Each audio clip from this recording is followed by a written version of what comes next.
അവനൂസ് ഹിന്ദി അക്കാഡമിയുടെ മറ്റൊരു വീഡിയോയിലേക്ക് ഏവർക്കും സ്വാഗതം. ഇന്ന് നമ്മൾ പഠിക്കുന്നത് കാ കെ കി കാ പ്രयोग, യൂസ് ഓഫ് കാ കെ കി. ഇന്ന് നമ്മൾ പഠിക്കുന്നത് കാ കെ കി കാ പ്രयोग, യൂസ് ഓഫ് കാ കെ കി. കാ കെ കി എന്നീ വിഭക്തി പ്രത്യയങ്ങൾ ഓരോന്നിനും ഇന്റെ, ഉടെ, ഉള്ള എന്ന അർത്ഥം ഉണ്ട്. വിഭക്തി പ്രത്യയം എന്താണ് എന്നും അവ ഏതൊക്കെയാണ് എന്നും നമ്മൾ നേരത്തെ പഠിച്ചിട്ടുള്ളതാണ്. അത് കണ്ടിട്ടില്ലാത്തവർ ഉണ്ട് എങ്കിൽ ആ വീഡിയോ കാണുക. ഒന്നുകൂടി പറയാം.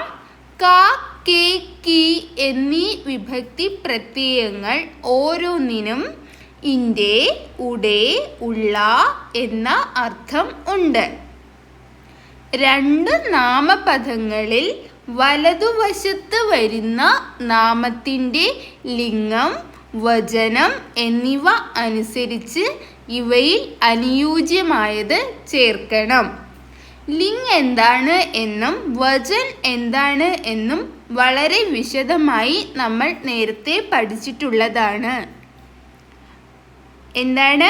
വലതുവശത്ത് വരുന്ന നാമപദത്തിൻ്റെ ലിംഗം, വചനം എന്നിവ അനുസരിച്ചാണ് കാ കെ കി ഇവയിൽ അനുയോജ്യമായത് ചേർക്കേണ്ടത്.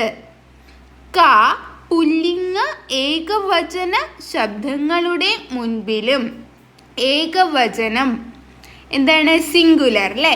കാ പുല്ലിംഗ ഏകവചന ശബ്ദങ്ങളുടെ മുൻപിലും, കെ പുല്ലിംഗ ബഹുവചന അതായത് പ്ലൂറൽ, കെ പുല്ലിംഗ ബഹുവചനം. ബഹുവചനം എന്ന് പറയുമ്പോൾ ഒന്നിലധികമുള്ളത്, ഏകവചനം എന്ന് പറയുമ്പോൾ ഒരൊറ്റ എണ്ണത്തെ സൂചിപ്പിക്കുന്നത്. നോക്കുക, കാ പുല്ലിംഗ ഏകവചന ശബ്ദങ്ങളുടെ മുൻപിലും, കെ പുല്ലിംഗ ബഹുവചന ശബ്ദങ്ങളുടെ മുൻപിലും, കി സ്ത്രീലിംഗ ശബ്ദങ്ങളുടെ മുൻപിലും. അതായത് സിംഗുലർ ആയാലും പ്ലൂറൽ ആയാലും സ്ത്രീലിംഗമാകണമെന്നേ ഉള്ളൂ. എന്താണ്? കീക്ക് സിംഗുലർ ആയാലും പ്ലൂറൽ ആയാലും കി തന്നെയാണ്.